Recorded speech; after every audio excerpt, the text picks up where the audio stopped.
Chapter 2, The Story Afterward. A psychology student who was concerned about me called, saying he would come over on Saturday night. It was nearly 8:30 when the student from the psychology department finally pushed the door open. We exchanged a few casual remarks before I commenced my work, which lasted for approximately an hour. As I tidied up my belongings, the portly fellow poured some water for the psychology student. Inviting him to sit nearby and take a moment to relax his frayed nerves, the portly man inquired, "Does it hurt?" The psychology student replied, "Yes, it hurts, and it feels a bit numb as well." The portly man responded, "Well, it's supposed to hurt. How about I tell you a joke? I just saw this on my social media. Pay attention." As he spoke, he fixated on his phone screen. The title of this little joke is "Who Has the Bigger Guts?" In a small tavern on the street, three individuals were arguing over who had the most courage. One claimed. I interrupted the portly man's narration. "Hey, isn't this the joke about the coat hanger? Given the original's crudeness, I made some adjustments." One of them said, "I don't use protection when I go to bed with my girlfriend." The second one boasted, "I don't use protection when I sleep with someone else's wife." Can you guess what the third person said? The portly man asked, "What do you think, Teacher Han?" I replied, "I don't know." The portly man chuckled lewdly. Teacher Han is such a fool. How can he not know such a simple thing? At this point, the psychology student beside us couldn't help but laugh as well. I felt a twinge of shame for still being a virgin and not fully understanding certain matters, so I pondered the issue from the portly man's perspective. I mused aloud, "Does he not use protection when he sleeps alone?" The portly man laughed again and turned to the psychology student. "What about you?" To my surprise, both of them looked at me and laughed. I could tell it was mockery, a clear indication that I had been made a fool of yet again. From that moment on, I vowed that anyone who told me such jokes would find their fingers broken. During a brief respite, the psychology student began to discuss their university's counseling center, mentioning an interesting individual who had visited 2 weeks prior. Chapter 3, The Incident. As we approached the second traffic light, we were traversing a T-junction, with the portly man walking ahead of me, still speaking. "Teacher Han, once we get upstairs, could you help me boil some noodles? I just finished unloading and now I'm hungry. I'm going to buy a pack of cigarettes over there." Portly man. My first words upon waking were a desperate shout for him. He was right beside me, quickly grasping my hand, saying, "I'm here, I'm right here, don't worry, it's all right." My next instinct was to touch my eyes, and indeed, they were wrapped in bandages, quite extensively. A chill ran through me. The portly man actually laughed, patting me as he said, "You're lucky, the king of hell couldn't take you that. Don't worry, your eyes are fine, you won't go blind, just a bit of bleeding." This reassured me considerably, and I mentioned my hunger, asking him to fetch me something to eat. In the afternoon, a doctor came to check on me, primarily to assess my physical condition. The doctor informed me that my right eye was largely unharmed, but my left eye had suffered a serious laceration at the corner, necessitating immediate surgery. In a way, I felt both unfortunate and fortunate. Regrettably, I was involved in a car accident. However, fortunate for me, I sustained no fractures nor severe concussions. Just this morning, mere minutes after I regained consciousness, the hospital fortuitously located a suitable donor whose cornea could replace the damaged one in my eye. That very afternoon, I underwent the corneal transplant surgery.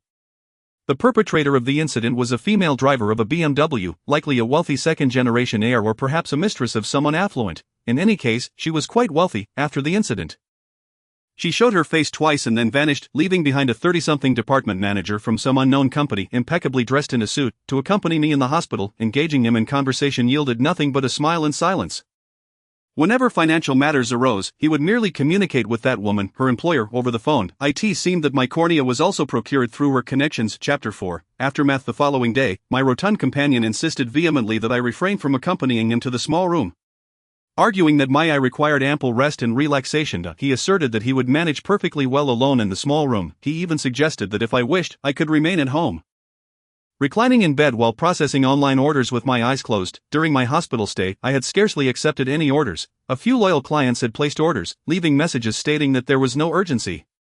My friend's account also had a few pending orders, which he organized while we awaited the delivery person to collect the items. My friend, puffing on a cigarette, expressed disdain for the delivery person as sluggishness and decided to borrow an old tricycle from the neighboring restaurant's Mr. Wang to deliver the packages himself. Upon his return, he placed a cardboard box on the bar counter and, looking at me, remarked, "With your eye in such a state, can't you refrain from reading magazines for a moment?" I set down the magazine and moved to inspect the box, inquiring, "What's the matter? Is the delivery service closed today? Are Zhongtong, Yuantong, and Baishur all shut down?" To my surprise, I discovered it was half a box of fruit, kumquats, bananas, cherry tomatoes, and sugarcane. Overcome with emotion, I asked him, "Did you buy this?" He took a drag from his cigarette and replied, "I heard eating more fruit is good for your eyes. This box is all for you." Enjoy it slowly while I return Mr. Wang's tricycle. Before I could express my gratitude, he had already turned and exited, gazing at the half box of fruit. I felt genuinely touched. After all, it was my mother who usually bought me fruit when I was unwell. As evening approached and the establishment was nearing closing time, an individual burst into the small room. "Can this be tattooed?" he inquired, holding up a sheet of pale yellow A4 paper. My friend took the paper from him and gestured for him to sit down and discuss further. However, the man remained standing, repeating his question. "Can this be tattooed?" My friend furrowed his brow, asking, "What is this?" "A talisman." "Indeed, it is a talisman. But you need not tattoo it, simply draw it on my back. Rest assured, I will compensate you accordingly." As my friend spoke, his gaze flickered towards me. I hurried over to examine the symbols on the paper and remarked, "This says it is a decree from the Grand Supreme Elder Lord?" My friend questioned, "Isn't it a general's command?" The symbols bore a striking resemblance to those in the film Mr. Zombie, Isn't it? I thought it looked familiar. I replied, "It's somewhat similar, they are symbols with minor differences." "What do you intend to do with this?" I scrutinized the man. "I've been studying this for a long time. There are many elements within it that you wouldn't comprehend. Is the payment sufficient?" He took a handful of money from his pocket. I counted it. Chapter 5, The Eerie, Part 1. This matter was never mentioned again by Fatty, and even I had nearly forgotten it. Rather than forgetting, it seemed more like I had grown accustomed to it, or perhaps numb to it. The memories of what had been lost could well be deemed a melancholic reflection of human existence. Yet, it was that fellow, recently inscribed by Fatty as symbols, who stirred my spirits. I discovered he resided on the opposite floor. We were on the 5th floor, while he occupied the 4th, with no balcony and having neglected to draw the curtains. I could see him quite clearly. Initially, I paid him little mind, but it was the red symbols he had drawn on the window that caught my attention. I showed Fatty, who, preoccupied with his camera, dismissed it without a glance, claiming it was not the person I thought it was, suggesting I had made an error. "What is so extraordinary about a paper-cut window decoration?" he retorted. I replied, "That individual is holding a mirror." To my surprise, Fatty leaped to the window. I merely gestured for him to look. He then raised his camera, adjusting the focus directly on the person across the way. Through the camera's screen, we could see him clearly. His room was adorned with various symbols. It appeared he had used an excessive amount of paint, which had dripped down the walls, all a vivid red reminiscent of blood. He sat by the bed, meticulously polishing a mirror. Just as we were engrossed in observation, the man suddenly glanced our way, casting a fleeting, pale look before his expression morphed into something exceedingly terrifying. His visage was beyond description. But if I must articulate it, it seemed as if he had been struck dead in that instant. This left both Fatty and me startled, nearly causing the camera to tumble from the 5th floor. By the time we looked back at the 4th, it was enveloped in darkness, likely the lights extinguished. In our ensuing conversation, I couldn't shake the feeling that this individual who drew symbols was inexorably linked to the person the psychology student had spoken of. They were likely the same. It was not until 2 afternoons later that I encountered the psychology student again. He arranged the meeting via WeChat, accompanied by a girl, a friend of his, undoubtedly his girlfriend. Here for a tattoo, Fatty was of no assistance. They had specifically sought me out. Moreover, I had no significant issues that would warrant hesitation. The psychology student remained close to his girlfriend, holding her hand, reassuring her gently, "Don't be afraid." The tattoo was to be placed just above the ankle, and fortunately, the design was as uncomplicated as before, thus the incision was straightforward. Within an hour, the task was completed. Meanwhile, Fatty broached the subject of our encounter with the symbol-drawing individual, inquiring what the psychology student had noted about those who sought psychological counseling. The psychology student provided a brief description of the individual's appearance. We ultimately confirmed that the one who had visited the counseling center was indeed connected to Chapter 6, The Eerie, Part 2. The following evening, Fatty and I prepared to indulge in hot pot chicken. Exiting the small room, we traversed 2 alleys and turned right. Upon lifting our heads, the restaurant was visible. If Fatty stood to my left, while I was positioned to his right. I nudged Fatty's arm, indicating a vehicle approaching from behind. I two-stepped to the right, waiting for the bicycle to pass by. The rotund individual stood firm, casting a fleeting glance in my direction, and uttered a few terse words. "You're sick, or," I responded with a bewildered expression. Promptly retorting, "The bicycle," the stout fellow shot back. "Where's your nonsense coming from? Come on, point it out to me." I scanned the vicinity and insisted, "Just a moment ago, a white bicycle rode past here, ringing its bell. Did you not hear it?" He derisively questioned, "Have you been sleep-deprived lately and are now hallucinating?" I felt a wave of frustration wash over me. That shouldn't be the case. It was right here. He beckoned me over and walked a few steps to the entrance of a convenience store, where a group of individuals were gathered, smoking and chatting idly. The stout man inquired if anyone had seen a person riding a bicycle pass by. He let out an awkward chuckle. "Hey guys, I'm just asking if a bicycle went by." One of them replied, "No bicycles passed by. I've been standing right here. If a bicycle had passed, I would have seen it. It was just the 2 of you walking by, and when you reached that point, your friend here," he gestured towards me, "pushed you a bit, then he jumped aside." And you two exchanged a few words before coming over to us. Come on, buddy, have you been frequenting the bathhouses for some excitement or what? I was aware of the situation, the stout man responded.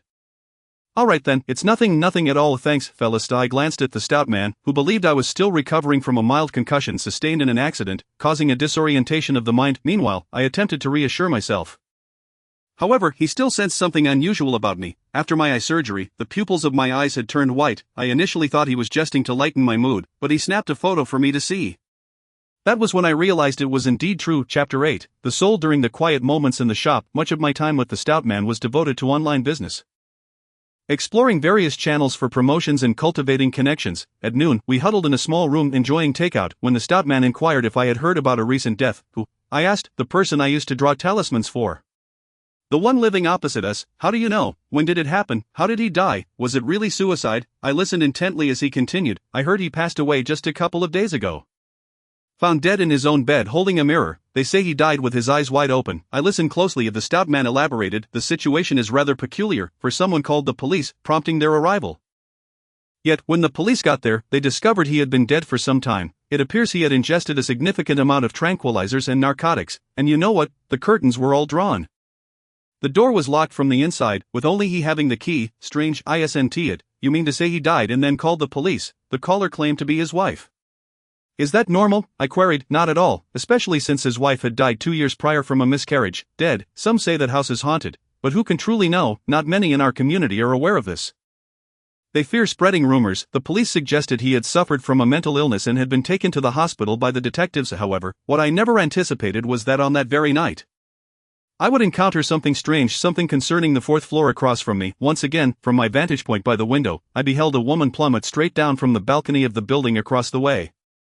There was no time for contemplation. I rushed downstairs in my slippers, yet upon arrival, I found nothing amiss. The vehicles below were unscathed, and there was no body to be found. Everything in the vicinity remained intact. I refrained from mentioning this incident to the portly fellow. However, over the subsequent 3 days, I witnessed that same woman leap from her perch at the exact same time and angle that I endeavored to adjust my mindset to its optimal state. Whether it was a matter of my own neuroses or a genuine glimpse into the forbidden, I was determined to unravel the mystery surrounding her. Otherwise, I feared that, given enough time, I too might succumb to a mental breakdown and mimic her tragic descent from the window. I speculated that there must be some subtle connection between the woman who jumped and the deceased man. On the 4th day, I meticulously prepared and arrived early to wait downstairs across from the building. Time seemed to stretch interminably, as if the world around me had come to a standstill. The woman leapt from the 4th floor window, falling directly before me. She was as light as a fallen leaf. Had I not witnessed it myself, I might have remained oblivious. She slowly rose to her feet and silently made her way down the road. Fearing her sudden disappearance, I mustered my courage to follow her and blurted out a phrase. Chapter 9, A Warning. The following day, around 7 or 8 in the evening, in my small abode, I had just finished a substantial tattoo. Leaving my arms and back weary and sore, I lit a cigarette and reclined on the sofa to rest. Asking the portly fellow to help tidy up, he poured me a glass of water and returned to the bar to continue perusing Jogong's Dream Interpretation. Hi, a melodious voice rang out from the doorway. Belonging to a girl with shoulder-length hair adorned with a white baseball cap, dressed in form-fitting jeans and a loose brown shirt. Upon closer inspection, I recognized her as the girl with the golden earrings. I invited her inside and offered her a cup of warm lemon water. We proceeded to exchange brief introductions, and I learned her name was Lu Haitang, though everyone affectionately called her Haitang. She had come for dinner with colleagues and decided to pop in to see the little space. She even gave our abode a glowing 3-star review. Before long, she began discussing potted plants, inquiring about any peculiarities with the flowers I had purchased, like those that withered after a few days or grew increasingly unrecognizable. She chuckled. You are quite amusing, even giving names to your flowers. I replied, indeed. By the way, behind Little Green, there is another small flower named Xiaoyu. However, Xiaoyu is rather disappointing, merely consuming nourishment without growing. Out of frustration, I tossed it up there and have since neglected it. It should be nearing the state of a specimen by now. Haitang asked, Xiaoyu, what a curious name. I explained originally it was called Xiao Rou, but your rotund friend, with his northern accent, dubbed it Xiaoyu instead. Alas, portly fellow, don't read just yet. Bring Xiaoyu down and see if it's alive or not. If it's not, give it some water. The portly fellow, puffing on his cigarette with his gaze fixed on his book, called out, Xiaoyu is fine. If you don't care, why should I just water Little Green and throw in a little for Xiaoyu as well? Suddenly, a look of anxiety crossed Haitang's face as she asked, Portly fellow, could you please take down Xiaoyu so I can have a look? The corpulent figure turned and retrieved an item from the bookshelf, placing it upon the table before us. Haitang gradually shifted the small object closer to herself, her gaze fixated upon it. I inquired about her silence, but she merely stared vacantly at the pot of succulent flora. I gently tapped her shoulder. Prompting her to regain her senses, she exclaimed, look at this." A wave of anxiety washed over me as I questioned, "What is it?" "It's just a flower," she retorted. "Have you not noticed anything unusual?" I replied, "Indeed, it has grown slightly larger over the past few days." She countered, "That is not what I meant. Come closer." With that, Haitang pointed with her crimson-painted nails towards the center of the succulent arrangement. Pay close attention right here. Chapter 10, Oil Painting. Lu Haitang resided on the 13th floor of an aged residential complex, in a unit shared with others. Beyond 3 independent bedrooms, the living room, kitchen, and bathroom were communal spaces. Lu Haitang occupied one of the bedrooms, while the other 2 were presumably rented out as well. The corpulent figure followed Lu Haitang's directions and opened the door to the room on the left upon entry. As we stepped into the room, neither of us dared to venture further, not out of fear, but due to our astonishment at the pristine state of a girl's sanctuary. The room was impeccably arranged, featuring a computer desk, a clothes rack, a shoe rack, a wardrobe, a bed, and even a petite sofa adorned with an array of plush toys. It was a far cry from our preconceived notions of a rental space. We stood there for several minutes, uncertain where to place ourselves. There appeared to be nothing amiss within the room. The pot of succulents was positioned on the windowsill, resembling the one in the small dwelling, albeit with a slight variation in color and size. The walls were adorned with several oil paintings, which were clearly reproductions, the frames likely more valuable than the artwork itself. After a brief discussion with the corpulent figure, we resolved to follow Lu Haitang's lead. Was this not a dream? Perhaps we should first indulge in slumber, and clarity would come with the dawn. Observing the pristine bed, devoid of any wrinkles, the corpulent figure inquired, "Where shall we sleep tonight?" I gestured towards the bed. He questioned my certainty, to which I shook my head. He scanned the surroundings, pulling out a rolled-up carpet from beneath the bed, muttering, "This little dear enjoys decent living conditions. Aside from undergarments and a razor, there is also a carpet." He unfurled the carpet on the floor and promptly reclined upon it, occupying its entirety. With no other option, I resigned myself to spending the night on the chair before the desk. The following morning, I awoke before the corpulent figure, my head feeling heavy, perhaps due to an awkward sleeping position. However, one crucial truth resonated. Lu Haitang's assertion held merit. I too had experienced that dream. Upon waking, the sound of a bell seemed to linger in my ears. I adjusted the chair, sat up, rubbed the back of my neck, and stood to stretch. The corpulent figure, startled by my movement, turned over and sat up. His eyes still bleary, brow furrowed as he fished out a cigarette to dangle from his lips. Once fully awake, he spoke. "She was telling the truth." I asked, "Do you think the issue lies with that pot of flowers?" He replied, "It's quite simple. We shall test it tonight and find out. This dream is somewhat distinct from my usual dreams, particularly in terms of time." Chapter 11, Peeping. The hefty man hurled the picture frame to the ground, completely tearing the artwork apart and yanking out the electrical wires, from which he retrieved a miniature camera used for clandestine filming. The moment I laid eyes on that device, my lungs felt as if they were about to burst with rage. I was consumed by the urge to drag that pervert out and throttle him mercilessly in a manner that would leave him utterly incapacitated. Such actions are certainly beyond the capacity of a normal individual. Who in their right mind would install a covert surveillance device within a wall, only to surreptitiously observe the intimate lives of others every day? Previously, I had only encountered reports online regarding such grotesque behaviors, which inflict profound psychological trauma upon the victims. It is illegal, devoid of any moral compass, and indicative of a complete collapse of human rationality. Consequently, there are not few who succumb to depression or even contemplate suicide.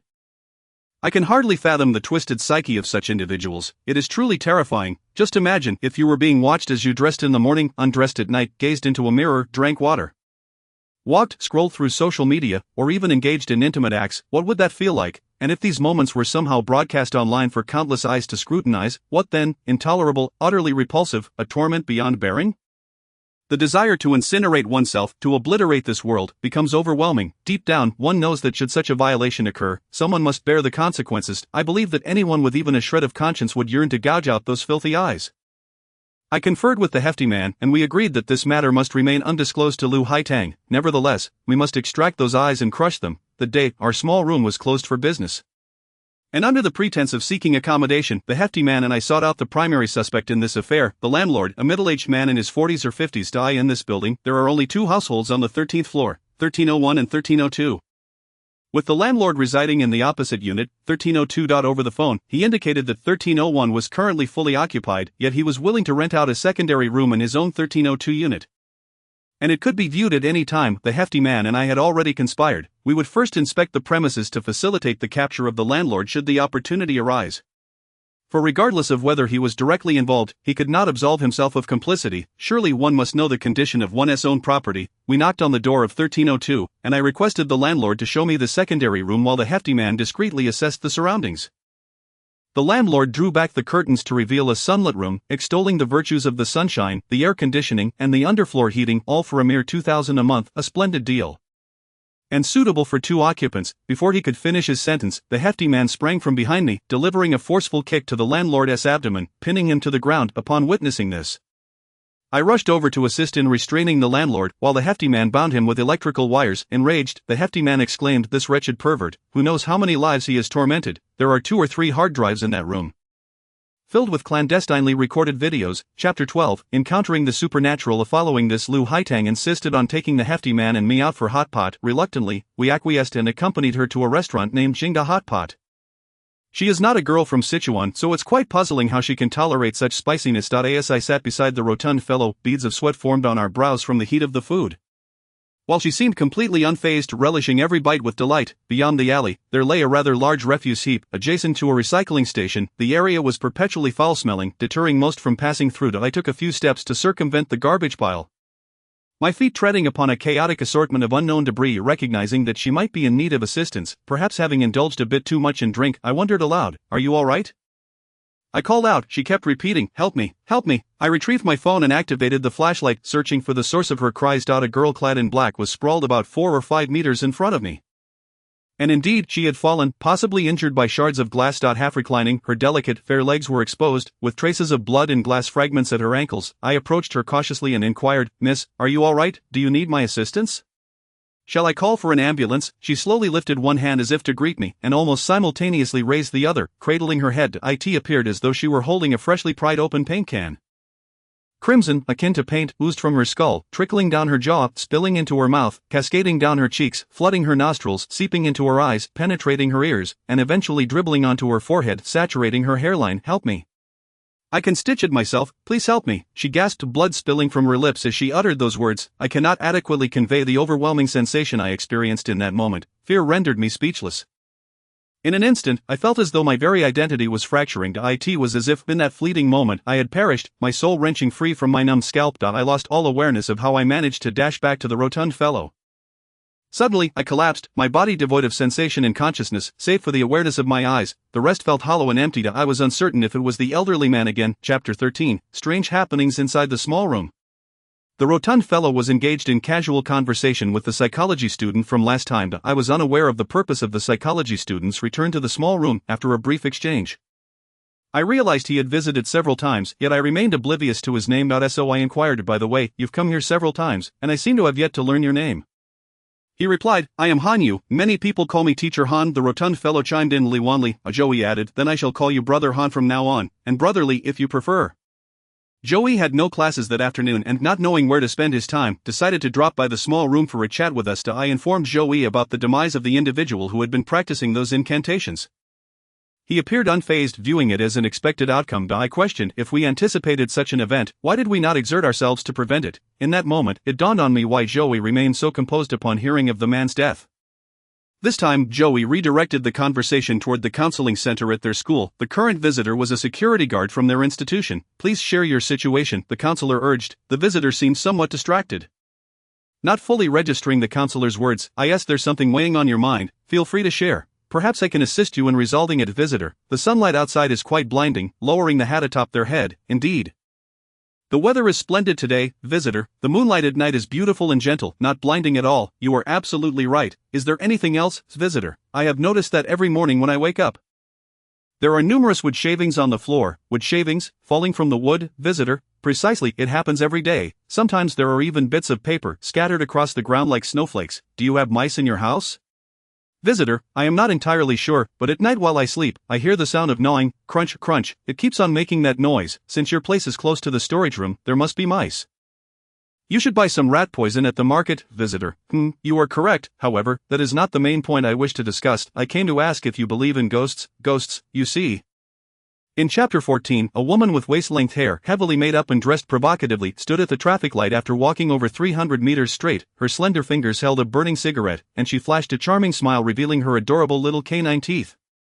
It was evident she was there to solicit. I immediately shook my head. She noticed the celery in my hand and nodded with a smile as a greeting. That lady, Fatty. Which lady? Fatty specifically glanced around. Did you not see her? I was taken aback. Fatty chuckled. Just teasing you, look how tense you are. Aren't you trying to bolster your courage? Fatty, you are quite the joker. Sooner or later, you will drive me mad. Fatty, this is all you're doing. Who told you to look around indiscriminately? You are a novice. Some things are not meant for your eyes. Fatty, if you keep this up, I swear I'll tear your mouth apart. Fatty, is there something amiss with your orientation? Your orientation is the one in question, Fatty. What were you up to during your 4 years at university? Just running errands, so much unnecessary chatter. I do not know if it was mere coincidence or fate. But the next evening, at 10, I encountered that woman from the night before once again, though this time not by the roadside but in a small room. She had come of her own accord. She entered quietly, and I was completely unaware of her presence until she lit a cigarette, prompting me to notice her standing right in front of me. I intended to greet her and invite her to sit down. While also apologizing for not realizing she had entered, she smiled and sat on the sofa, casually crossing her legs, seemingly exposing a bit of her skin intentionally. Placing her bag beside her, I inquired where she wanted the tattoo and if she had a specific design in mind. She pointed delicately to her chest and said, I want a rose tattooed here. I presented her with a selection of rose designs for her to choose from, and after perusing them, I proceeded to chapter 15. I asked Fatty, do you feel that something is off? Fatty, aside from your odd behavior, everything else seems fine. Have you seen anything unusual? No, it's just a feeling. Look at my eyes, are they turning white? Fatty squeezed my face with both hands, pulling it under the streetlight for a closer inspection. He remarked, your eyes are fine, quite bright and spirited. However, what is it? However, why do I have the impression that your eyes have recently taken on a rather lecherous gleam? Look closely, I possess thick eyebrows and large eyes, while yours are but mere slits. Please refrain from gazing at me with those lustful eyes. Later that night, as I lay in bed, peacefully asleep, an odd occurrence transpired. In my hazy state, I heard a rustling sound, followed by a series of thuds, thud, thud, thud. Startled, I shot up from my bed and switched on the bedside lamp. Scanning the surroundings, yet saw nothing. The rustling noises persisted, so I seized the air conditioner remote and hurled it towards what seemed to be the source of the sound. With a crack, the remote shattered into 2 pieces. And immediately the noise ceased. I sighed in relief, realizing that a few mice must have scampered in from somewhere. Lying still, I muttered a few words. Mice? I've never seen mice before. What a fuss over nothing. It's time to sleep, for tomorrow is still a workday. This time, I managed to drift off, and the rustling and thudding sounds did not return. However, I sensed something peculiar. My bed felt smaller. No matter how I rolled. In this 1.5 meter bed, I constantly found myself teetering at the edge. In 2 hours of slumber, I fell off 3 times. I glanced at the clock. It was around 2:30 in the morning. In a fit of defiance, I decided not to sleep any longer and lay in bed, determined to see how I would roll about. After about a quarter of an hour, an eerie phenomenon occurred. I was inexplicably shifted by a strange force. This time I found myself right by the edge of the bed. I dared not move or open my eyes, fearing I might glimpse something I ought not to see. Chapter 16. Hanging. I remarked, I do not perceive them as malevolent beings. To me, they are not much different from ordinary children, and perhaps even more obedient. Just now, as I stepped outside, a child chased after me and asked, Fatty, have you lost your mind? No matter how well behaved or adorable they appear, remember, they are not human, they are the deceased, and spending too much time with them will gradually deplete your life force. You won't live long. Have you never read Strange Tales from a Chinese Studio? A female ghost transforms into a beautiful woman, emerging every night to sleep with people. In time, such individuals either fall ill or exhaust themselves to death. Are you not aware that you are being haunted by spirits? I responded, I understand this well. Humans and ghosts are on divergent paths. The Fatty continued, what you see are mere illusions, mere voids. They may very well be after your life. It is prudent to exercise caution. I inquired, let me ask you something. Have you felt as though someone has been following us these past few days? The Fatty replied, now that you mention it, I indeed have. Occasionally, I feel as though someone is trailing behind us. Have you seen anything? I responded, no, it's merely a sensation. The Fatty suggested, it could very well be those 2 children. I concurred, indeed, it is quite possible. Children often like to follow closely behind adults, wherever they go. Could it be that they accompany us to and from work every day? The Fatty urged, let us hurry. My clothes are still damp. It's cold, though I sense this as a warning from my 6th sense. I remained uncertain whether the entity behind me was indeed those 2 little ghosts. The small room lacked a bed, and the 2nd floor was filled with goods, leaving no place to sleep. Concerned that the Fatty might damage the tattoo chair, I allowed him to rest on the sofa, while I settled into the tattoo chair myself. To speak candidly, after such a commotion in the dead of night, I had long lost my desire to sleep. Lying down was merely a matter of resting my eyes. With the lights extinguished, the small room was enveloped in total darkness, save for the faint glimmer of distant lights filtering through from outside. casting an ethereal glow upon the walls. Estimating the passage of time, it seemed I had lingered in this state of semi-consciousness for over an hour, when I became vaguely aware of someone pacing near the sofa. I surmised it was the rotund fellow, who had risen in the dead of night to relieve himself, prompting me to open my eyes and glance toward the sofa. There lay the hefty man, while beside him stood a woman. She was clad in a floral-patterned dress, her hair disheveled and obscuring her face, holding a length of rope in her hand. Her lower body was shrouded in a hazy indistinctness, seemingly suspended in midair. Undoubtedly, the woman before me was no living being, but a specter. In Chapter 17, it is she. The following day, as noon approached, the rotund fellow awoke on his hospital bed. At this moment, his high fever had only just begun to subside, yet he was still receiving intravenous fluids. The hospital ward was bustling with numerous patients and nurses, and I refrained from divulging the events of the previous night to him.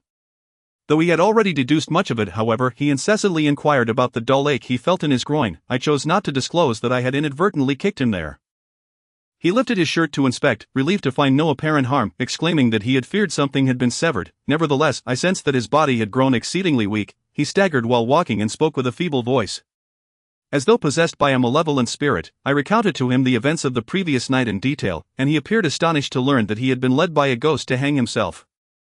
Yet, we both found ourselves curious regarding the fates of those two little spirits. I must admit, this was precisely what troubled me. Not only had they rescued me from the clutches of the hanging ghost, but their manner of addressing me also lingered in my mind. Even with our brief encounter, I felt an inexplicable void. Their sudden appearance and subsequent vanishing left me with a tinge of sorrow. The rotund fellow speculated that the two little spirits might have perished alongside the hanging ghost. Regrettably, he had never seen what the little spirits looked like, and he suggested that we should take some paper money to the riverbank as an offering for them. Afterward, the rotund fellow and I visited old Wang's restaurant, where we requested a stewed chicken, believing that if one's vitality was too feeble, nourishment was in order. As we dined and conversed, the sky outside darkened. The rotund fellow lounged on the sofa, fiddling with his phone, while I busied myself sweeping the floor. "Daddy," a child's voice echoed from behind me, instantly evoking a profound sense of familiarity. When I turned to see the little spirit on the floor, my eyes brimmed with tears. The little spirit bore crimson marks upon his face, arms, and belly, his countenance pale and exhibiting a look of utter despair, his body seemingly drained of energy. I dropped the broom and rushed to envelop him in my embrace. "Daddy, it doesn't hurt. Daddy, brother is missing. Daddy, the red dots are so beautiful. There. I held the little spirit tightly, bursting into tears. In Chapter 18, Enchantment, the rotund fellow's vigor appeared to remain elusive. He seemed perpetually listless, lacking any semblance of spirit. I suggested he visit a traditional Chinese medicine shop to consult with a practitioner and partake in a few herbal remedies for his recovery, yet the rotund fellow dismissed my advice, insisting he would feel better in a few days. I find myself quite concerned for the portly fellow, yet I remain uncertain as to how to proceed, so I can only bide my time and observe. A few days later, Joey returned to our humble abode for idle chatter, and we engaged in our customary routine of sipping water and conversing. Joey remarked, "Hangu, why does it feel increasingly desolate in your shop?" I replied, "Desolate? It seems fine to me. I don't really sense anything amiss." Joey continued, "I'm not referring to the business's fortunes, but rather the peculiar atmosphere in this small room. It wasn't like this during my previous visits. Yet, I cannot pinpoint what feels off." I chuckled and said, "Are you perhaps harboring something you wish to share with us? Spare us the suspense and speak plainly." Joey hesitated. "It's nothing. I understand now." "I understand." His expression suggested an epiphany, which piqued my curiosity. I inquired, "What have you come to understand?" He adopted a grave demeanor and replied, "It's not about the room, but concerning the two of you." The portly fellow interjected, "Us? What could possibly be the matter with us?" Joey insisted, "Hangu, your complexion appears rather poor, a shade of blue, and your lips are pale. Jogu, your gaze seems bewildered, and your spirit appears lacking." I retrieved a mirror to examine my face. "Nay, I look quite well," the portly fellow added. "A few days ago, I encountered some issues, and my health has yet to recover. It's perfectly normal to feel a bit off, and I am currently addressing it." Joey appeared perplexed. "Have you two perhaps been possessed by spirits?" The portly fellow erupted in laughter. "You think so? If that were the case, I would indeed want to acquire more." "Oh dear, have you let your imagination run wild? We are perfectly fine." It seems the portly fellow was reluctant to divulge matters concerning Xiaoyu to Joey, so I chose not to mention the events of the previous days. Nevertheless, there was a semblance of truth in Joey's observations. The portly fellow's mental state seemed to deteriorate, spending the week in a fog, either lying down or sleeping throughout the day. I too felt somewhat drained. After completing a minor task, I was left utterly fatigued, needing to pause and smoke a couple of cigarettes to regain my composure. I began to discuss with the portly fellow the possibility that Xiaoyu might indeed be harboring an excess of energy, rendering it unsuitable for cohabitation with us, lest we eventually succumb to a grave illness. The portly fellow stated, "You are its father, and I am its godfather. It has saved us both. What else can we do?" I lowered my head in silence for a moment, then simply enduring this situation is not a viable solution. The portly fellow replied, humans and spirits are on divergent paths, it does not even comprehend what it is, be it a demon or a monster. Chapter 19, Escape. My previously unsettled state persisted at this moment, and my alertness was exceptionally heightened, perhaps a primal instinct for survival. I could not ascertain what lurked outside, yet my instincts compelled me to defend myself. I extended my arm and grasped the blood-red knife embedded in the bubble's abdomen. Are you all right? It was the portly fellow, calling out to me from a short distance away. What on earth has transpired here? He hurried over to support me, deftly clearing the glass shards from the floor with his foot while guiding me to sit near the refrigerator, adjacent to the sofa. He rummaged through the room and procured several white cloth bags to staunch the severe bleeding from my wounds. Including my head. Lighting a cigarette, he took a few puffs before placing it in my mouth. I'll carry you to the hospital, it's not too far from here, he said upon the mention of the small cottage. A sudden thought of Xiaoyu crossed my mind. I hastily pushed aside my waist and leaned forward to survey the chaotic scene within the dwelling. The aftermath of the recent struggle rendered the room a disarray of scattered items, many stained with blood both on the surfaces and the floor, yet I could find no trace of Xiaoyu apart from a small amount of viscous red and green substance on the floor. Nothing else was visible. It seemed that Xiaoyu had vanished into thin air after being torn apart by the bubbles. I let out a low groan and inquired of the plump fellow. How did you know I was here? I suggested. We should leave quickly. This is certainly not a safe place. The plump man asked, is that woman lying on the floor dead? I replied, if she were alive, would I be sitting here smoking? I remarked that had he arrived a few minutes earlier, he might have become her midnight snack. The plump man exclaimed, what happened to her? In truth, he had only seen the corpse clad in bloodied garments, unaware of her face obscured by hair. Otherwise, the lethargic plump man would have surely retched. In Chapter 20, The Church, the plump man retrieved a crumpled pack of cigarettes, soaked by rain, from his damp pocket. He brought one to his lips and lit it. Alas, he lamented, tossing both the flame and the cigarette onto the floor beside me. I smiled wryly, thinking to myself how he believed I could gather the cigarette from the ground. Little did he know that apart from my mind, which remained alert, my body's hydraulic components were leaking oil, rendering this malfunctioning machine incapable of proper operation. I weakly managed to utter a few words. And the plump man, understanding my plight, extended the cigarette toward me, allowing me to take a couple of puffs. Nicotine, indeed, is a wondrous substance. As it coursed through my body, I experienced an unprecedented sense of relaxation. What was lurking outside? A dog? It didn't seem likely. The priest lowered his hand from the door and, after pushing the latch several times, spoke. The plump man exhaled smoke upward and squinted, saying, perhaps it's a madman.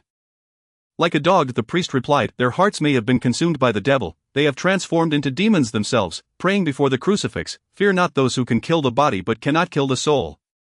Rather, fear him who can destroy both body and soul in hell. Amen. He bent down to extinguish the cigarette in the plump man's hand, pocketing the butt.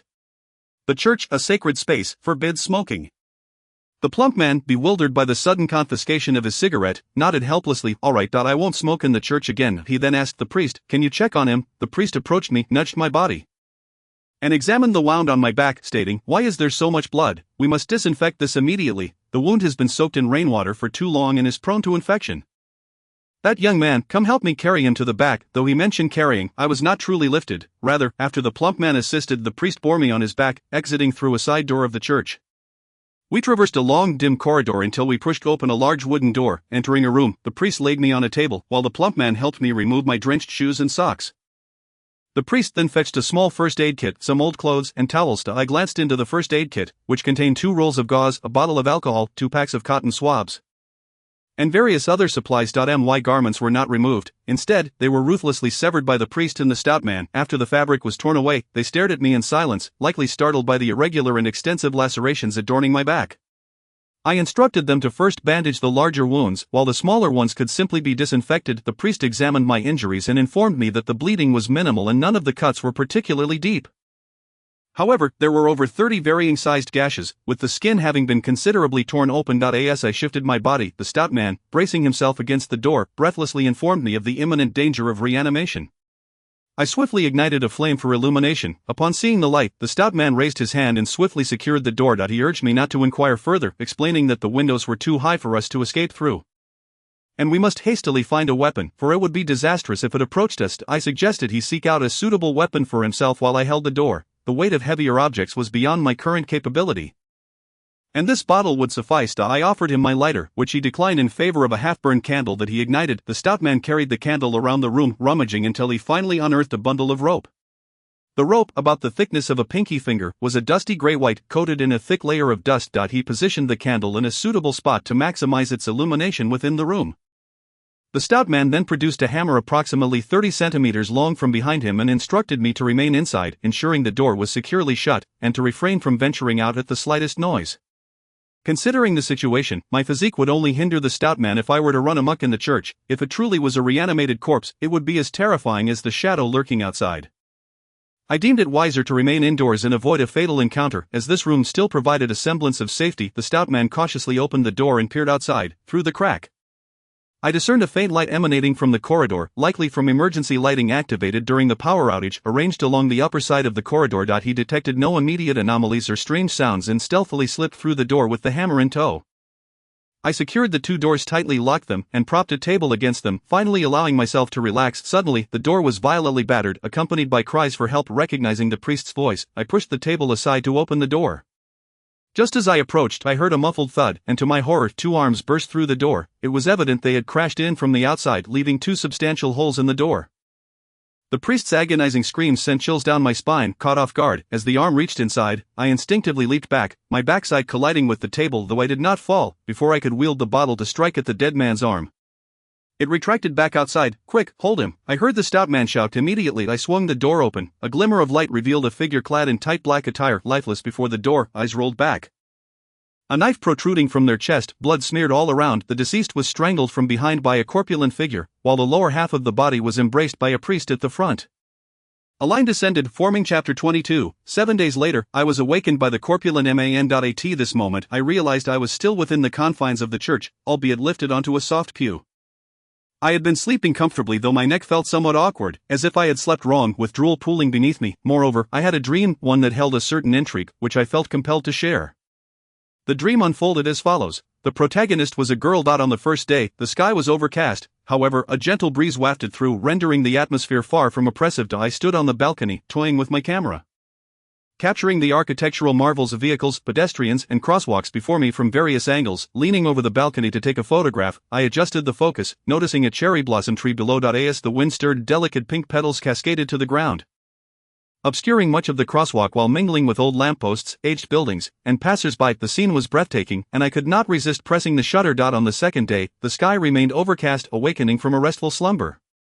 I felt rejuvenated and decided to stretch my limbs and brew a cup of coffee. I settled onto a nearby sofa on the balcony, organizing my recent photographic triumphs. I considered my finest capture to be the one of the cherry blossoms drifting onto the crosswalk from the previous day.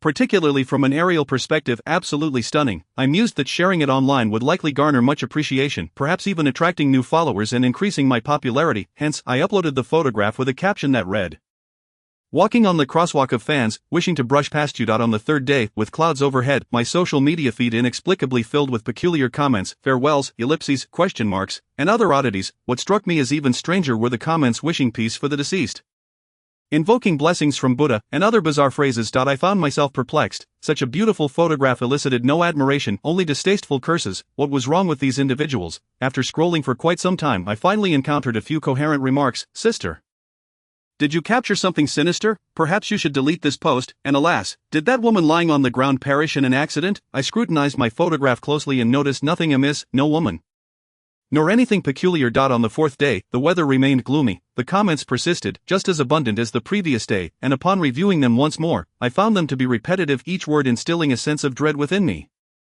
Particularly unsettling were these remarks. "Have you all noticed that the headless woman from yesterday's photo seems a bit different today? Indeed, did you not notice that the woman lying on the ground appears to have sprouted a head?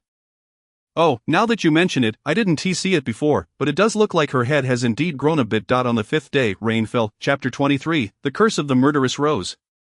Subsequently, I realized that this mode of travel was, to put it plainly, somewhat ludicrous. We resembled startled mice, scurrying aimlessly as we were uncertain of where to flee, exhibiting a panicked frenzy. Ultimately, after much deliberation, we reached the decision to visit Xi'an for two primary reasons.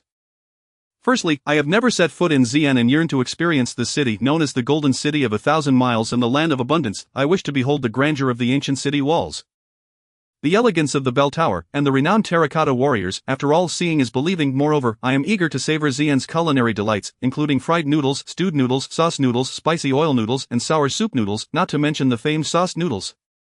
Secondly, I have a university classmate residing in Xi'an whom I wish to visit. Her name is Xiar. We maintained a cordial relationship during our college years and were even members of the same roller skating club. One could say we are half skating friends. Recently, I learned that she is assisting a somewhat renowned artist, which has heightened my anticipation for our reunion. Our departure for Xi'an is set for approximately a week from now. My friend Pingzi and I will each carry a black backpack as we depart from the capital airport. After a brief slumber, we will awaken to find ourselves at Xi'an's Xianyang International Airport. Upon our arrival in Xi'an around 4 or 5 in the afternoon, we took a taxi into the city to find accommodations. Finally settling into our hotel, before leaving Beijing, I had already reached out to Xiar to inform her of my impending visit. I was to meet her on the second day of my stay in Xi'an. It had been several years since I last saw Xiar, and I was taken aback by how much she had changed. She had grown taller, more beautiful, and was even more loquacious than before. Pingzi, ever the jester, teased me, suggesting that my true intention was not merely to tour Xi'an but to rekindle an old romance. I suppressed my laughter, knowing that further explanations would only lead to confusion. After all, Pingzi relished in such banter, and I found amusement in it. Seeing Xiar filled me with joy, and we promptly made our way to a CAF to catch up. I inquired about the attractions and culinary hotspots of Xi'an. Xiar mentioned that there are numerous sights and delectable foods, yet she playfully withheld specifics. I asked if she could accompany us during our stay, promising a delightful time filled with free food and entertainment. Complete with 2 bodyguards, Xiar gazed into my eyes like a little squirrel scrutinizing an old fox, and I could tell she understood my intentions. With a smile, she sipped her coffee and graciously agreed. Albeit with an additional condition. Curious, I asked what the condition was, assuring her that it would be within our means. Xiar nodded and explained, "As you know, I am currently the assistant to Mr. Su the artist. And he is quite busy preparing for a private art exhibition at his home in the coming days, which means I will also be occupied." I expressed my concerns, "But you are busy too?" Xiar replied, "This exhibition is not like the ones you might envision. It is a private showcase of Mr.Su's works. As we emerged from the warehouse, we meticulously rearranged all of Mr. Su's paintings until he inspected our efforts and nodded in approval. Only then did our labor come to a close. During dinner, the 3 of us sat at the same table as Mr. Su, and our conversation turned to the painting of the roses housed within the warehouse. I inquired, "Why did you choose to collect that particular piece? Are you not afraid?" Mr.Su laughed heartily. "From the very first moment I laid eyes upon that painting, I was profoundly captivated by it. It seems to possess a certain enchantment that can induce a transient state of hypnosis." "Yet, I have indeed witnessed the curse associated with that painting," the plump man interjected. "Are you referring to the incident that transpired 2 years ago, when the curse manifested?" Mr. Su replied. "How do you all know about this?" "Did Charles inform you?" "Indeed, it was that very incident from 2 years prior that I recall vividly. I remember feeling elated that evening after having just completed a piece and inviting a few friends over for drinks. In the midst of our revelry, someone suggested that I show them the cursed rose. Thus, I led them to witness the funeral of that rose. The following morning, one of my friends was discovered dead in the warehouse, lying oddly on the floor in front of that very flower. The door was locked from the inside, yet he had been murdered, clutching a bouquet of roses in his hand at the time of his demise." I exclaimed, "So it is indeed true?" Mr.Su continued. "Consequently, I secured the warehouse, allowing entry only during rare cleaning sessions. Since then, fearing that anyone who gazed upon the rose might fall victim to the demon's curse, I covered it with a cloth and locked the place up. It has been 2 years without any further strange occurrences, so I have temporarily repurposed it as a storage area for some belongings." Charles appeared somewhat astonished. "Mr. Su, are you implying that anyone who gazes upon that rose may be cursed?" Mr.Su replied, "I cannot say for certain." I inquired, "What was your relationship with the victim? Was he also a collector?" After Mr.Su departed, our conversation came to an end. I remained utterly convinced regarding the cursed rose. Sensing that perhaps it truly harbored some ethereal essence, I speculated that the curse might have spread throughout the entire house. Therefore, after dinner, I conferred with the plump man about taking a stroll around the villa. Thinking we might uncover something, the rotund Mr. Zhao, noticing my complex expression and dazed demeanor, reassured me, "You need not worry, women understand women best, and trusting Charles to her care is the most suitable choice. And you may not know, but this Zhang Yan, despite being a middle-aged woman, has trained in Taekwondo. You and that little chubby fellow might not even be her match." Hearing Mr. Zhao's words, I felt a sense of calm wash over me. Regarding the cursed rose, I sensed that Charles's ordeal had also stirred something within them. They likely believed that the manifestation of the curse was inevitable, and another bloody incident would surely unfold within the villa. They are utterly convinced of the existence of the cursed rose. I mean to say, if a murder were truly to occur, for the curse has always been mere legend, with few having witnessed it firsthand. I suspect that if they were indeed fearful, they would not have come here after receiving that anonymous envelope like I had imagined. They perceive this as nothing more than a frightful prank. Akin to the recent incident with the tape recorder, merely the machinations of someone behind the scenes. However, only Mr.Su and the portly Mr. Zhao do not regard Charles's predicament as a mere jest. For Mr.Su had borne witness to the death of a friend 2 years prior. He was pushing everyone away, urging us to keep our distance from that warehouse, fearing that one among us might fall victim to the curse. Although Mr. Zhao maintained a neutral stance, he seemed perpetually apprehensive of the curse befalling him, ultimately agreeing with Mr. Su's viewpoint and attempting to distance himself from that house. I recalled that when I saw Charles hanging. It was Mr. Zhao who uttered the warning, "This must be a portent of the curse." Thus, Mr. Zhao advised everyone to vacate the villa at first light and seek accommodation at a hotel. Yet, the two collectors and the businessman derided him for his cowardice, jesting, "If you were so frightened, why not move out and stay at a hotel yourself come morning?" I suddenly felt as though the three of them were merely spectators. Awaiting the curtain to rise to reveal the visage of the prankster, I was perplexed as to why they did not fear the curse manifesting but rather seemed to anticipate it with eagerness. Privately, I made a point to inquire about the private collection. Chapter 26, The Cursed Rose Murder Incident. Conclusion: to uncover the truth behind the case, I had been in the warehouse with the portly fellow for nearly 5 or 6 hours. We meticulously scrutinized every nook and cranny, leaving no stone unturned, including the cardboard boxes and the paintings adorning the walls. We even procured a ladder to inspect the beams and the attic windows above. Thankfully, diligence bore fruit. The portly man and I unearthed some clues and a few unusual items. Overall, we discovered 3 potential leads, yet we still could not effectively explain how the perpetrator had escaped the scene of the crime after committing the act. I noticed that the cardboard boxes on the floor bore signs of water saturation, suggesting that, much like on the day Charles was bound, there had been water on the floor of the room. Although I could not ascertain the reason for such a phenomenon, I was certain it constituted one of the clues to finding the culprit. Additionally, I observed that the crossbeam connecting the legs of a chair in the warehouse had clear marks of having been sliced with a knife. There were 2 such markings, appearing to be quite old. I wondered, could these cuts have been made 2 years ago? Was it possible that the murderer from 2 years prior was the same individual who had slain Zhang Yan? As I searched for clues, my thoughts wandered wildly. The portly man discovered something intriguing, something so commonplace that it had been overlooked by ordinary individuals: a nail. Its purpose was to secure the paintings to the wall. However, the peculiarity of the nail lies in its distinctive shape. We are all aware that a conventional nail is typically cylindrical, with one end pointed and the other flat and level. All the nails I use in my warehouse to secure these paintings are unlike ordinary nails. The plump fellow discovered that the tail of this nail is ring-shaped, and the circular hole in the middle can accommodate objects, much like a pencil, which should pass through without issue. The 2 unusual items that the plump fellow and I found on site were not documented in Officer Lee's forensic report. Since learning of Zhang Yan's murder in the morning, the 2 of us have been so engrossed in searching for clues from the afternoon until late at night that we scarcely had time to eat. And everyone was profoundly saddened by the news of Zhang Yan's demise. At night, unable to find sleep, I sought a solitary and tranquil spot to collect my thoughts. I deemed that the long bench at the basketball court behind the villa was the most suitable place. In the stillness of the night, under the sparse moonlight and scattered stars, I found it hard to fathom that such a tragedy had occurred within the confines of that very house behind me. Leaving me to silently observe, utterly helpless, much like yesterday's encounter with Xiar, I stumbled upon an empty plastic bottle on that patch of grass, presumably discarded from within the villa. I picked it up from the underbrush and placed it beside the trash. Chapter 27, The Time Thief. That afternoon, the plump fellow Xiar and I gathered our belongings and took Mr. Song's car to his opulent residence in Xi'an. Mr. Song's house is situated adjacent to a park. Boasting an exquisite environment, and its size rivals that of Mr. Su's residence, the house is a pure wooden structure, adorned in American country style, spanning 3 levels, each fitted with expansive floor-to-ceiling windows. Upon entering through the foyer, the first floor is entirely occupied by the living room. The living room is adorned with numerous collectibles, including paintings, ceramics, and various bottles of wine, with one cabinet brimming with an assortment of vintage cameras. The kitchen is tucked away in a corner of the living room, while the second floor accommodates the family, and the third floor houses guest rooms, a study, and a small gym. However, Mr. Song did not intend to linger in Xi'an for long.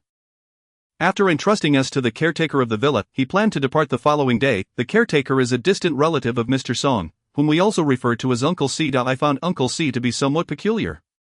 Upon meeting us, he spoke little and always donned a deep black hat, dressed in an old-fashioned black Zhongshan suit. Uncle C also had a knack for appearing and disappearing at will throughout the villa.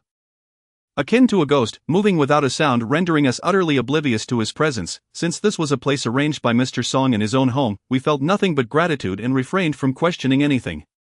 That evening, the plump fellow Xiar and I chose not to dine at the villa with the strange old man. Instead, the 3 of us ventured out for hot pot, a celebration of my success in solving this major case. I felt a profound sense of joy and satisfaction knowing that I had brought the fugitive to justice. I recall that Officer Lee once mentioned treating me to a meal, yet I found an excuse to decline. In truth, since my childhood, I have harbored a fear of two types of individuals, one being the police officers within the precinct, and the other, the doctors in hospitals. I always perceived the officers as excessively stern. Fearing they might investigate me, perhaps for the day I broke my father's watch and secretly concealed it at my grandmother's house, or for my clandestine acts of urinating in a flower pot, or even for trimming the fur of a kitten. My apprehension towards doctors stemmed from the painful injections administered by an elderly physician at a clinic during my youth. Additionally, I was perpetually haunted by the suspicion of being ill. Fearing that a doctor might discern my plight and confine me in a small, dark room. In the narrative of Chapter 28, The Shadow Thief, Part 2, I recall encountering a notion similar to that of the thief of time in a book.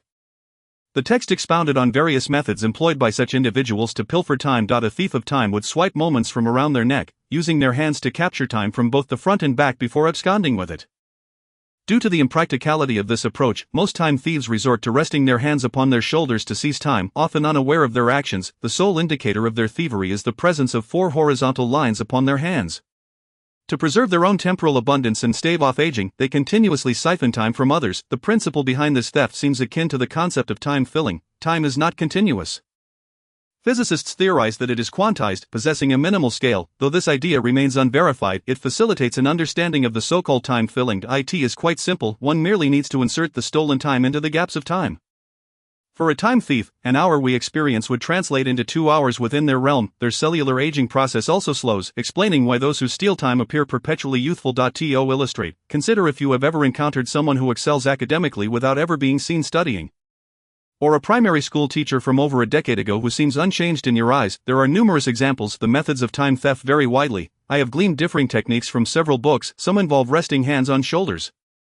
Others entail a gentle touch atop the head, or pressing close to the chest, and even blowing a breath at one's temple. A time thief can steal a maximum of 24 hours each day, with no more than 6 hours taken at once. If 6 hours are stolen, a new white hair emerges. Thus, the number of time thieves is indeed substantial, yet their identities remain a mystery to all but themselves. The characteristic of possessing 4 horizontal lines on their hands is not universally present among all time thieves. However, they share a commonality, an unchanging youthful appearance. Yet, there exists a certain Changshi, a time thief who seemingly deceived my grandmother for 5 decades. If Li Juemin were still alive, he would likely mirror my own visage, for he would not age. Yet, why did he confide in my grandmother regarding his identity as a thief of time? He knew full well that she would age, and he was aware that he would never relinquish his pursuit of stolen time for the sake of maintaining his youthful countenance. Human beings are inherently selfish. Many things cannot adequately fill that selfish heart. However, what does it signify to keep one's mother-in-law waiting here indefinitely? Is it merely a game with emotions? I noticed my mother-in-law's gaze drift into the old photograph within the pocket watch. I observed her demeanor gradually soften. I then inquired, "Could you share some stories from the past?" She replied, "You haven't changed a bit, yet you've forgotten all about our experiences." I slowly bowed my head, my attention once again fixated on that coin-sized black and white photograph. I said, "Would you mind narrating it?" I wished to listen. My mother-in-law dabbed at the corners of her eyes with a handkerchief, grasping one of my hands tightly, fearful that I might slip away unnoticed. Subsequently, she began recounting her tale. We were still seated on this very bench, yet it transformed into a bench within a library. Before us lay several books, including her cherished novel, Les Miserables by the French author Victor Hugo. At that time, my name was Li Juemin, and the girl beside me was named Shen Mengjun. The first encounter between Li Juemin and Shen Mengjun occurred on a rainy day in May 1963. A girl clad in a school uniform walked along the street, her shoes splattered with rainwater and mud. Her name was Shen Mengjun. She held an umbrella in one hand while cradling a book in the other, titled Les Miserables. On the opposite side of the street, a boy in a school uniform, drenched by the rain, bore the same muddy shoes. His name was Li Juemin. He tucked a book, also titled Les Miserables, under his arm. A car sped through the rain, and Shen Mengjun was brushed against, falling into the mud, her book tumbling into the water, her umbrella landing a distance away.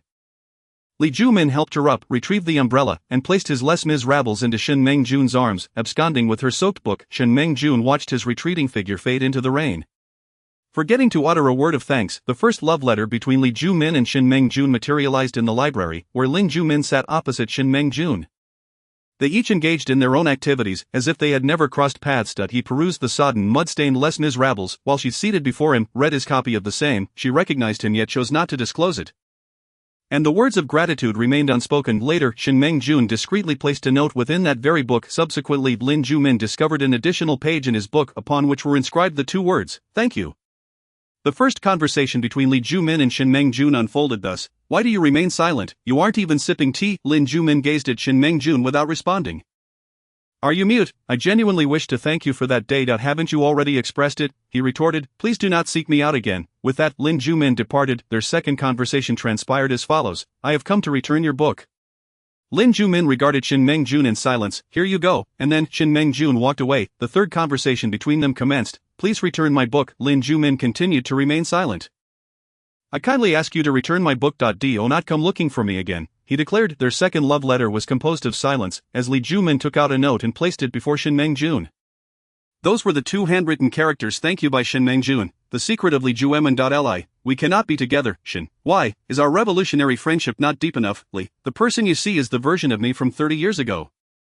I emerged in the second year of the Republic, having participated in the war of resistance against Japan. Do you not see the bullet holes on my body? Shin Mengjun wept.li. I am 50 years old. I have stolen 30 years of someone else's time, otherwise I would have aged. I am different from them. I do not steal the time of women and children. We cannot be together. That would be too unfair to you.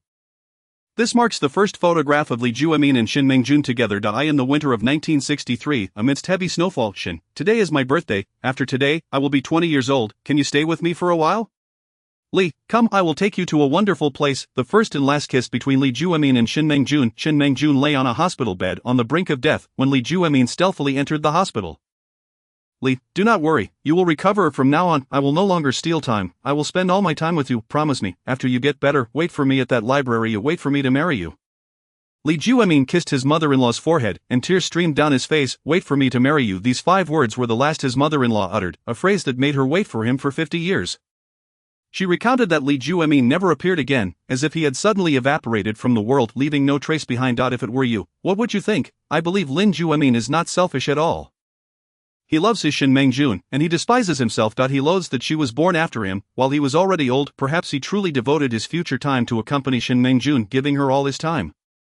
Each day of Shin Mengjun's life was a day of Li Juemin's life. Did Li Juemin know how deeply Shin Mengjun felt? She waited for him to marry her, waiting for 50 years. His mother-in-law said, I missed one chance and did not wish to miss you a second time, yet ultimately I still missed you twice in a lifetime, once 50 years ago, and once 50 years later. What did I do wrong? I replied, Mother-in-law, you did nothing wrong. He has always loved you, only expressing it at last. I said, I am not Juemin, my body bears no bullet holes. Mother-in-law, then why do you still wait? Knowing full well, she said, in this lifetime I promised him, I do not wish to owe him anything. I believe Li Juemin gave all his time to his mother-in-law, hoping she would live well. As for himself, she would eventually forget. Oh, lovers, you extended her life with your own time, yet remain unaware that she has been safeguarding your promise with her very existence, unwilling to depart. Then what purpose does my presence serve? Oh heavens, do you wish for me to fulfill Li Juemin's unfinished business, or to provide closure for his mother-in-law? Is this torment truly acceptable? I feel immense pity for her. 50 years brought only disappointment. Yet no answer. I think the answer was something Li Juemin had already conveyed to her 50 years ago. Deep down, she knew the truth but refused to accept it, willingly deceiving herself for a lifetime. What tremendous resolve and profound love must that require? Mother-in-law has passed, leaving her pocket watch to me. As she was about to leave, my mother-in-law remarked, if you happen to encounter a man named Li Juemin, please convey this message to him. A woman named Shin Mengjun has stolen 50 years of his time, and there is no way to return it, if he still remembers that library. Kindly ask him to bring a copy of Les Miserables to wait for Shin Mengjun there. She will undoubtedly come. In 1963, a time thief bestowed his life upon a girl named Shin Mengjun. Unopened tears tap softly against the window, murmuring to themselves. The muddy path and tumultuous emotions have faded into a gentle breeze. Unopened tears tap softly against the window, murmuring to themselves. The muddy path and tumultuous emotions have faded into a gentle breeze. The supremacy of one life. Splendid introduction. The immortal supporting female character aims for the heavens. Splendid introduction. Path of light. Splendid introduction. The great desolate devouring the heavens technique. Splendid introduction. The zodiac guardian. Splendid introduction. Tattoo awakening, starting with the left dragon and right tiger.